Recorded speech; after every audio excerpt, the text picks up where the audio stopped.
जैसे ही बिजली गई वैसे ही मेरे घर के पंखे और बत्तियां अपने आप बुझ गए। तो यार ये बिजली या फिर इलेक्ट्रिक करंट ये चीज क्या है? तो देखो, अगर कोई चीज फ्लो करती है तो हम उस चीज को उसकी करंट बुलाते हैं। जैसे कि मान लो कि नदी में पानी फ्लो कर रहा हो तो हम कहेंगे कि नदी में वाटर करंट है।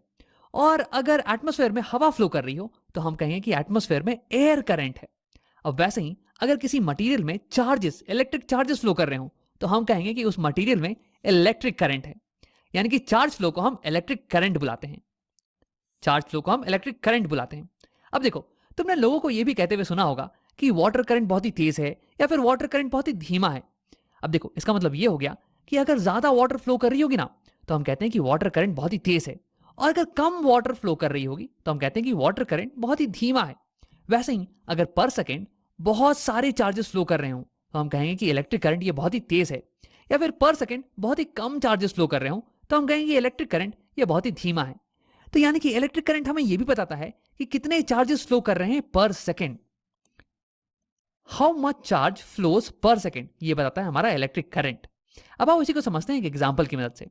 तो मैंने यहां पे ले लिया है एक मेटालिक वायर।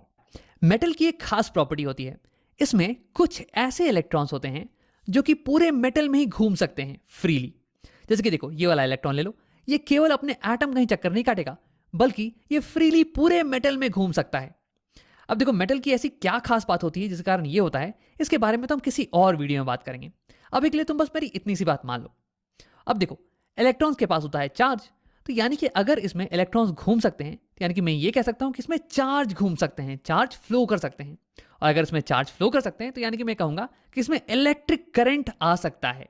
तो मान लो कि मैंने इलेक्ट्रॉन्स को कुछ इस डायरेक्शन में ढकेल दिया ताकि जो इलेक्ट्रॉन्स है ना, ये चार्जेस ये कुछ ऐसे मूव करने लगे। हाँ, तो इसका मतलब कि इसमें इलेक्ट्रिक करंट फ्लो कर रहा है।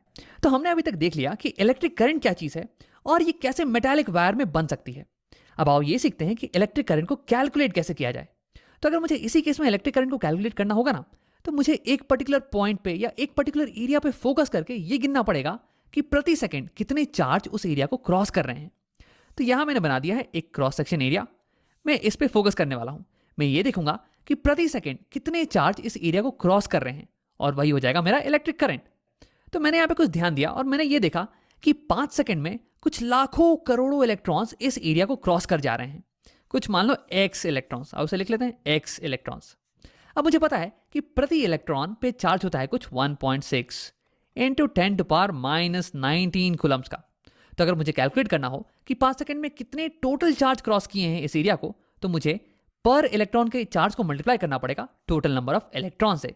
तभी तो मुझे total number of charge, total charge की वैल्यू कैलकुलेट होकर आएगी।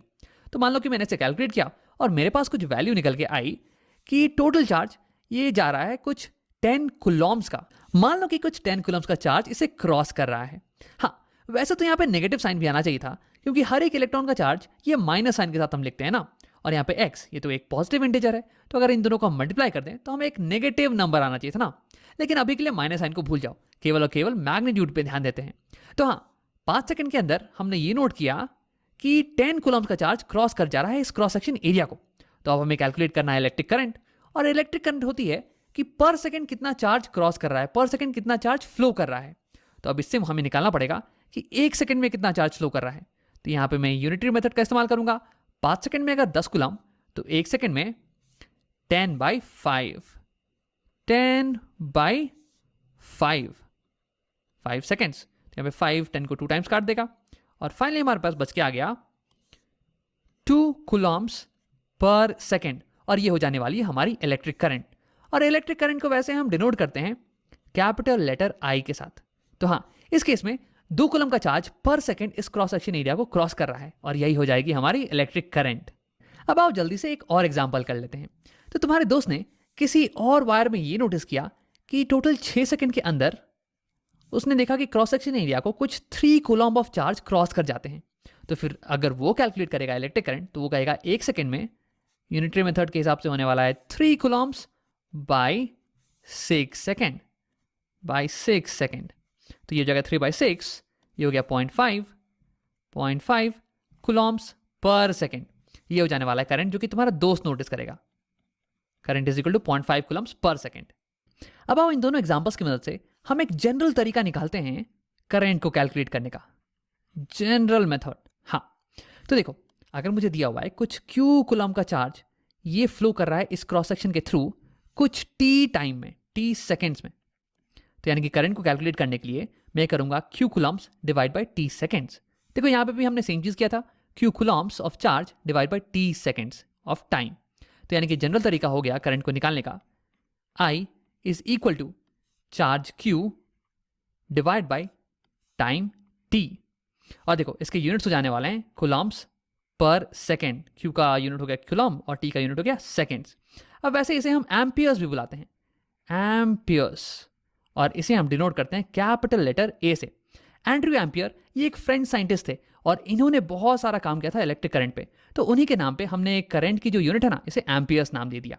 तो हाँ, इस केस में मैं ये भी लिख सकता हूँ कि करंट हो जाएगी हमारे यहाँ पे 2 एम्पियर्स, 2 कूलम पर सेकेंड या फिर 2 एम्पियर्स। सिमिलरली यहाँ पे भी हम लिख सकते हैं 0.5 कूलम पर सेकेंड या फिर 0.5 एम्पियर्स। अब आओ एक थोड़ा अलग टाइप का सवाल बना लेते हैं, थोड़ी सी मैं जगह बना लेता हूँ यहाँ पे।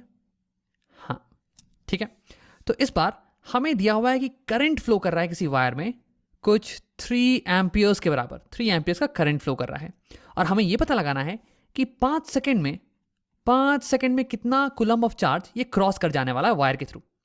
तो क्या तुम वीडियो को पॉज करके इस सवाल को खुद से ट्राई करने की कोशिश करोगे? अब अगर तुमने ट्राई कर लिया है तो आओ देखते हैं। देखो 3 एम्पियर्स का मतलब ये हुआ कि उस वायर में अगर मैं एक क्रॉस सेक्शन लूं तो उस क्रॉस सेक्शन के थ्रू 3 कूलम के चार्ज क्रॉस कर जा रहे हैं पर सेकेंड। अब उसे लिख लेते हैं, 3 एम्पियर्स का मतलब हो गया 3 कूलम का चार्ज ये क्रॉस कर जा रहा है पर सेकेंड एक क्रॉस सेक्शन के थ्रू, और हमें कैलकुलेट करना है कि 5 सेकेंड में कितने कूलम्स ऑफ चार्ज क्रॉस करते हैं 5 सेकेंड में। तो हम इन दोनों को मल्टीप्लाई कर देने वाले हैं, तो यहाँ सेकेंड से सेकेंड कैंसिल और हमारे पास आ जाएगा 5 3 15, 5 3 15 कूलम्स। 15 कूलम्स के चार्ज एक क्रॉस सेक्शन को क्रॉस करने वाले हैं 5 सेकेंड में, अगर करंट 3 एम्पियर का फ्लो कर रहा है तो। अब देखो फॉर्मूले से भी यही आंसर आता, अगर तुम करंट को Q/T लिखते हो तो अगर दोनों साइड में T से मल्टीप्लाई कर दूं तो मेरे पास आ जाएगा करंट इंटू टाइम, ये बराबर हो जाएगा चार्ज के।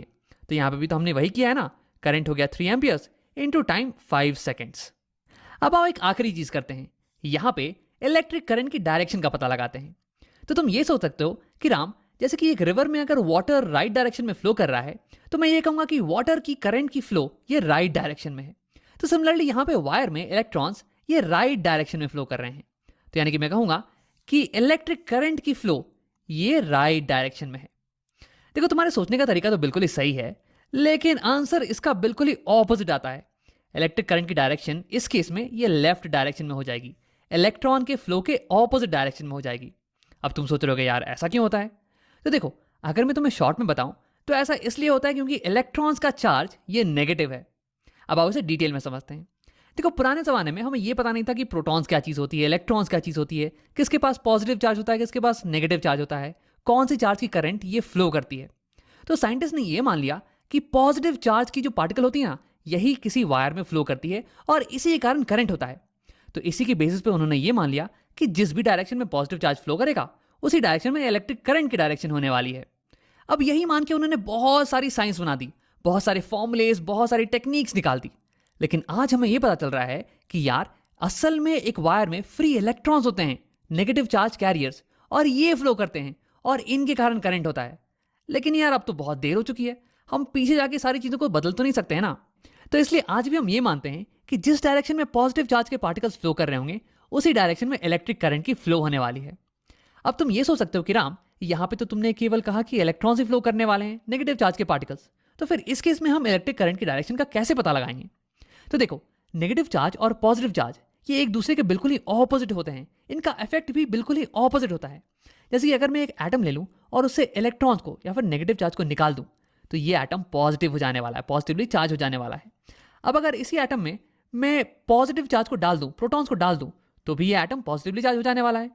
तो यानी कि अगर मैं नेगेटिव चार्ज को निकालूं या फिर पॉजिटिव चार्ज को डालूं तो भी बिल्कुल ही सेम चीज़ें होने वाली हैं। तो यानी कि नेगेटिव चार्ज को निकालना और पॉजिटिव चार्ज को डालना ये बिल्कुल ही सिमिलर है।